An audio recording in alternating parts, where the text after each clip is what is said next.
Hello, it is Rachel Nichols, the registered dietitian at the Clyburn Center with Rural Health Services, working in collaboration with the Aiken County Library with the Kitchen in a Box grant. So today we're going to be talking a little bit about eating healthier at the holidays because we have Thanksgiving coming up and then Christmas. A lot of really tasty foods, but ones that may not be as great for us. So today we're actually going to be making a healthy green bean casserole. And I know you're thinking, green bean casserole, that's vegetables, it's already healthy, right? Well, a lot of times with our green bean casseroles, they're very high in sodium and saturated fat.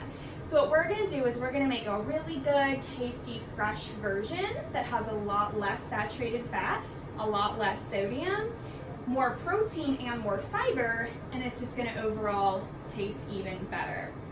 So first things first is we went ahead and we steamed all of the green beans that we were going to use, and we are going to post this recipe with it. But it was 2.5 pounds of those green beans trimmed. So that just means that we cut off the ends on both sides and then just went ahead and steamed those. You can use a vegetable steamer, you can do it in a pot with just a little bit of water and then just keep kind of stirring them, and that's actually what we ended up doing now. So we have all of our green beans ready to go, and we're ready to start in with that mixture inside. So instead of using canned cream of mushroom or cream of onion soup, we're actually going to be kind of making our own here today. So the first thing that we're going to want to do is we want to put a little bit of oil in our pan because we're going to be sauteing some onions and mushrooms.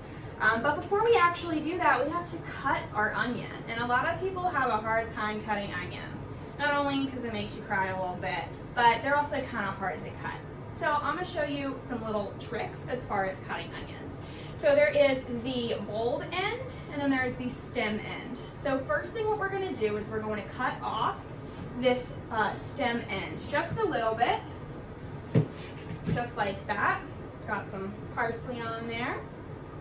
Then what we're going to do is we're going to cut a little section off of the bottom, okay? And that's just because when you're cutting, anytime that you can work with a flat surface, it's going to be better. So we have flat and flat. Now, what we're going to do is we're going to cut along the onion this way. We're not going to cut all the way to the bulb end because we want it to kind of help hold everything in. Vertical cuts, but we're not going to cut all the way to the bulb end. Now, when we cut, we always want to keep what's called a claw with the knife this way, and that's because you can't cut off your fingers that way. If you have your fingers flat, you can cut off your fingers. So we're going to want to try to keep that in a nice claw formation as much as possible. It's a little bit more difficult with onions. They're definitely not one of the easier ones to cut. So what we're going to do is we're just going to keep making those cuts, and as you can see, I'm only going up about this far. I'm not going all the way up to the end. Now when you get a little bit further, you can kind of hold it on the sides, and it makes it just a little bit easier to get kind of that stability because it can be pretty difficult. So once we have it like that, then what we're going to do is we're actually going to make some cuts this way. Again, we're not going to go all the way to the bulb, okay? We're kind of making a grid. Oh, that part cut too deep. We're making a little bit of a grid so that then when we cut it the other direction, then we have nice little pieces. So it looks kind of like this. Then what we're going to do is we're going to put it back on that flat side, and then we're just going to cut down this direction. And it's going to give us nice small pieces. Just make sure that you're being very, very careful whenever you're doing anything with the knives. The ends can be a lot more difficult, but we can just kind of flip it on the side, cut it a couple of different directions, and keep doing it that way. Then once you get them, if you want them to be a smaller cut like we do, we want to make sure we're getting lots of good tasty onion taste within there. So we're just going to make sure that we cut that up a little bit smaller. Then with this end part that came off, all we got to do is cut some lines that way, move it around, cut the opposite direction, and that piece is cut up as well. Okay, so next, now that we have our onions and our mushrooms all cut up, we ended up getting these already cut up for us. It's just the baby mushrooms. It's kind of those brown ones. They have a little bit better of flavor in them. So what we're gonna do is we're gonna take 2 tablespoons of olive oil. You can also use canola oil, either one of those would work. We're gonna take that 2 tablespoons, go ahead and put that in this pan, and this is just over a medium heat. And so what we're gonna do is we're going to saute those onions and those mushrooms. So we're gonna take these, have that nice sizzle.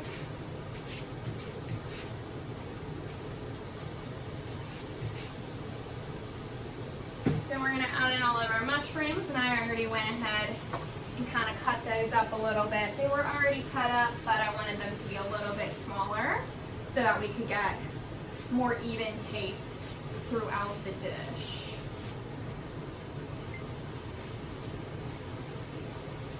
So with the holidays coming up, there's a lot of different things that I hear that we may not necessarily want to do. So one of the top things that I hear is that people want to save up their calories or save up their carbohydrates for that Thanksgiving meal because it's just so tasty and they're just trying to watch those calories. But we don't really want to do that. And that's because if we don't eat in the morning and we're not eating until the afternoon, that's a lot of time in between when we're not eating. And what can happen is we can get really hungry. And then when we do sit down to eat, what we're gonna do is we're gonna go pile up our plate, we're gonna scarf it down really quickly because we're just so hungry. We just can't take the time to sit there and eat and slowly and enjoy our food. So we tend to eat more, eat to the point of feeling overly full, and that's just not what we want to do. For anybody with diabetes, we especially don't want to do that because it's going to make it very difficult to control your blood sugar levels. So it looks like this is drying out just a little bit, so I'm going to add a little bit of olive oil to it just so we can kind of help caramelize it because we want those really good flavors that we're going to get from those onions and those mushrooms. So for somebody with diabetes, we don't want to do that. We still want to try to eat as normally as possible, eat a good breakfast, maybe a snack, maybe another snack depending on what time y'all are eating your meal, because we don't want to go into Thanksgiving being ravished.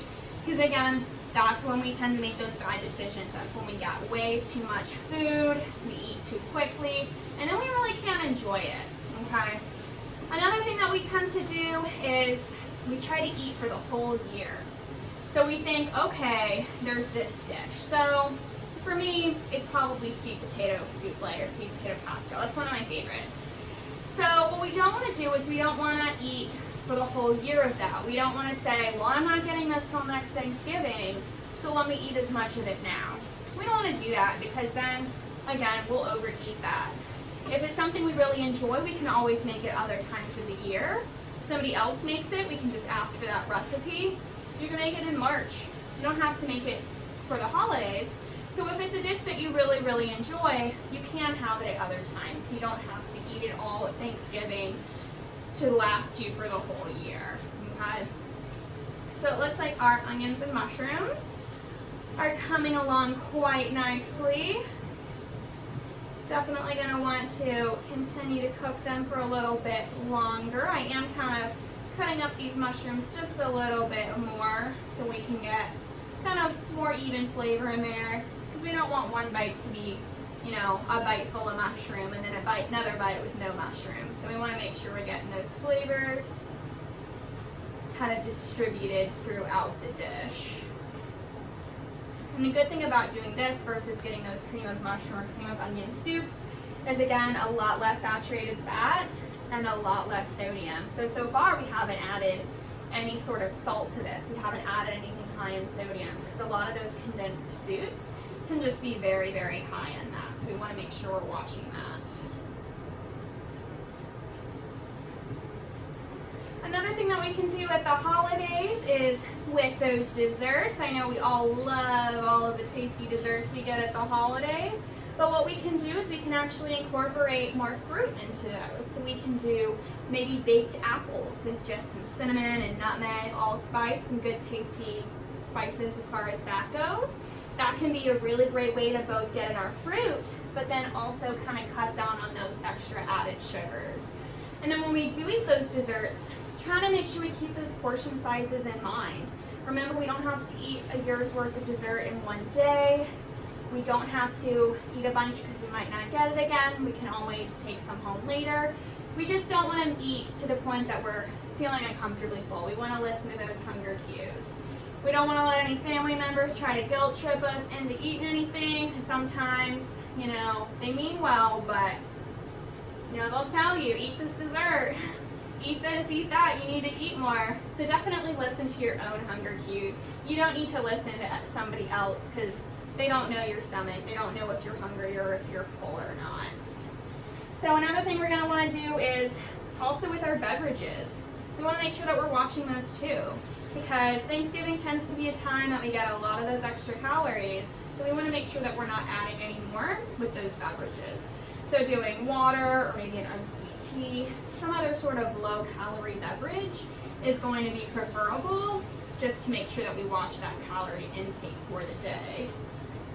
Okay, so it looks like it is ready for our next step. Okay, so since these are all ready to go, our onions have caramelized nicely, a lot of that liquid portion's gone, so we don't have to worry about that. Our mushrooms have gotten nice and soft and brown. I'm making a little bit of a mess. So what then we're going to do now is we're going to add another tablespoon of oil, and I'm actually going to add a little bit less than that since I did add a little bit more earlier to keep it kind of from sticking. So we're going to add that tablespoon of oil, and then we're going to add some flour. Okay, so we're going to add 3 tablespoons of flour.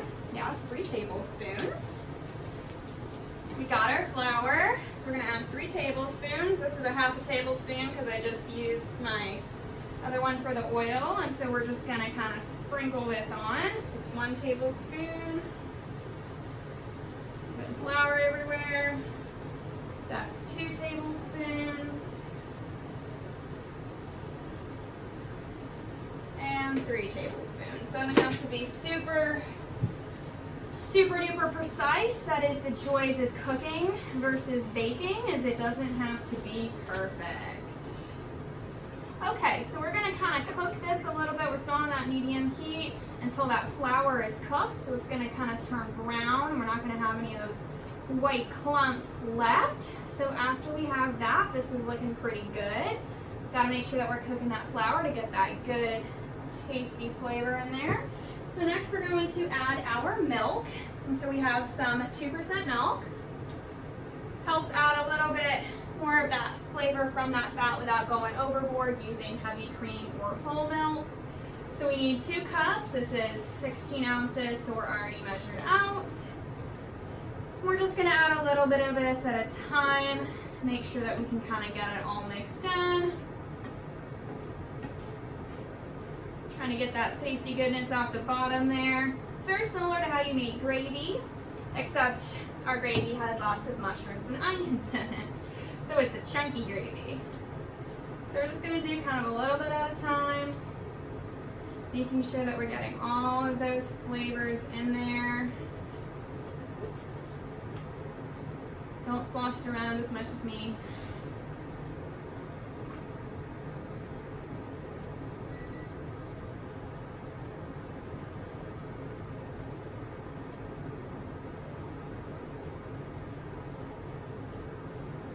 We're just going to continue to sit here and stir it. It's come off the bottom quite nicely, so if you noticed before it was cooked on just a little bit, that's kind of, we got to make sure that that flour is cooked well. It gives it that good taste so it doesn't taste like flour. You don't want to just go in, throw in the flour and immediately go in with the milk, because then your flour won't cook and it won't taste right. It'll taste like flour instead of like that good kind of gravy-like taste. So another thing that we can do at the holidays is we can try to make sure that we're using those whole grains when possible versus those refined grains.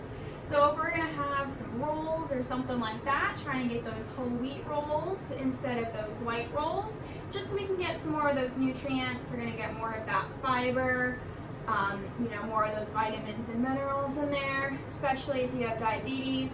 Really does kind of help regulate those blood sugar levels. So anytime we can get those whole grains is gonna be preferable.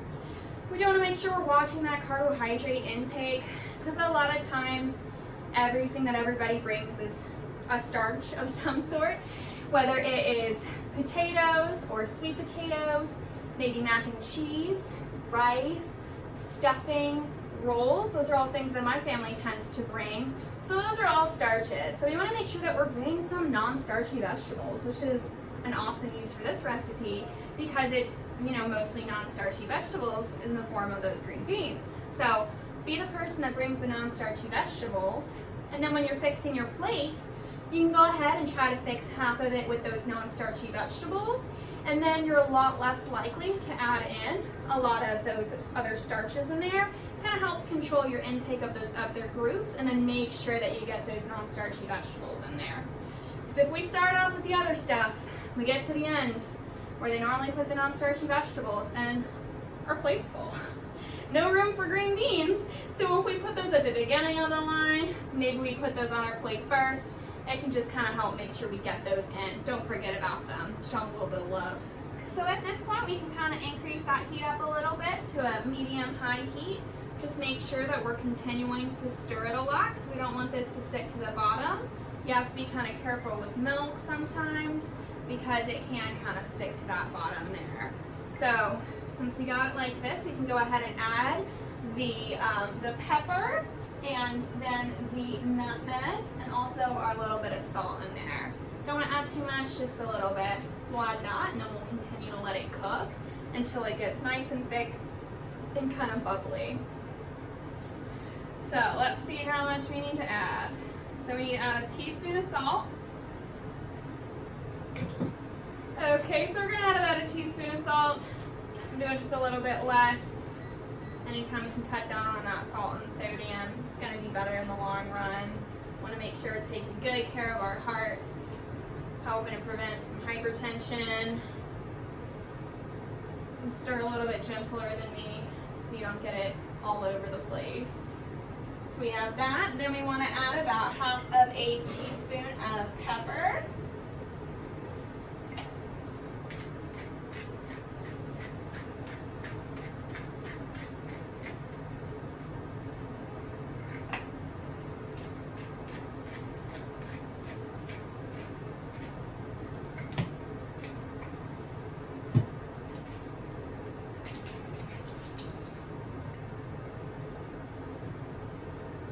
Okay, so we're going to add about half a teaspoon of pepper in there. Then we also have some nutmeg, and we only need about 1/8 of a teaspoon of ground nutmeg. I'm just going to pour some in the cap here.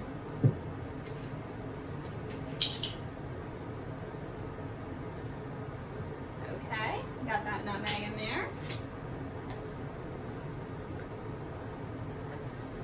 Starting to smell really good. Really starting to thicken up well. You can see that it's bubbling.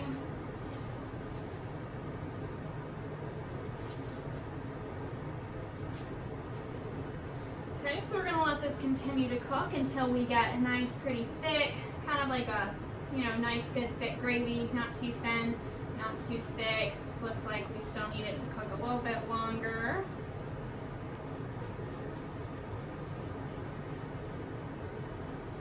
Just helps kind of cook off that extra water portion and helps to thicken it up. You can also use 1% milk instead of that 2% milk as well. If you want to cut down a little bit more on that saturated fat, it won't taste quite as creamy, but it definitely will still work just the same if you use that lower fat milk. Okay, so this is looking pretty good. So what we're going to do is we're going to turn off the heat. If you have a regular stove, you're going to want to take it off the heat.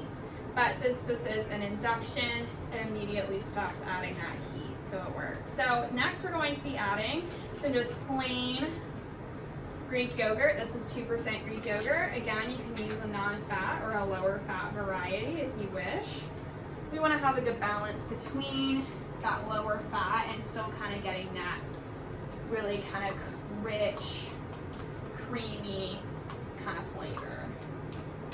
So this is 7 ounces, conveniently comes in a little cup. We're gonna add all of that. And the good thing about adding this is that it's also gonna add a lot of protein in there. So again, if you're somebody that has diabetes, it's always helpful to make sure that you're pairing your carbohydrates with protein and healthy fat. So this is definitely gonna have a lot of that good protein in there. And when we add it with these green beans, then it's gonna be a good balance between fat, protein, and then getting some of those non-starchy vegetables in there. So all we're gonna do is we're just gonna mix this in until it is completely mixed in.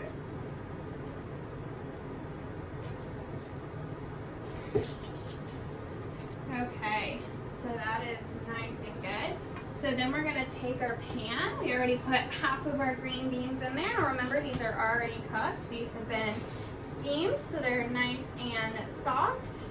Not overly cooked. You can use canned green beans, but using that fresh really does kind of help give it a good texture as far as helping keep it nice and fresh, giving it a little bit more kind of crunch to it. So what we're gonna do is we're just gonna kind of ladle some on here. We only want to do about half of it, because then what we're going to do is we're going to layer the other half of the green beans and then the rest of this onion and mushroom mixture on top. Make sure we get all those good flavors in there. You can kind of pick it up. That's easier. It can be kind of heavy, so be careful. Okay, so we have a nice, good layer on there. Gotta make sure we get those edges. Get the corners. Okay, so that's nice and covered. So then what we're gonna do is we're gonna take the rest of our green beans that I got flour all over, and we're gonna finish adding those in. Now you can make this ahead of time, and then you can put it in the oven on about 350 with some tinfoil on it until everything is nice and hot and bubbly. Or if your beans are still pretty good and hot, then you can just go ahead and pop it in on broil, just to get the topping that we're gonna add in just a second. Get that nice and crisp and golden, and make sure everything is kind of bubbling around. Making things ahead of time is always kind of helpful. So we're just gonna kind of stir that in. Doesn't have to be perfect. All those flavors are still going to meld in there. So we have this portion all ready. Then all we need to do is we just need to make that topping for put on top, get that nice crispy flavor. So instead of doing the fried onions, we're actually going to do a breadcrumb topping. So what you can do is you can use either whole wheat bread and make your own breadcrumbs, or you can get some whole wheat panko, which is what we did. So you can do that. So we're going to have about half of a cup of those breadcrumbs. Then we're going to have some Parmesan cheese. You can either get it like in a block like this, or you can get it where it's already shredded for you. So we went ahead and shredded it. We're going to add that to our breadcrumbs. And then we're also going to add some fresh parsley. We're going to add about 2 tablespoons. I'm just going to eyeball it because it doesn't have to be perfect. Okay, we're going to get that all good and mixed together. And we're going to add a tablespoon of olive oil. We're going to add a tablespoon of olive oil. The good thing about this recipe is, while we do use a good amount of olive oil, that's going to be an unsaturated fat versus a saturated fat, so it's that heart-healthy kind.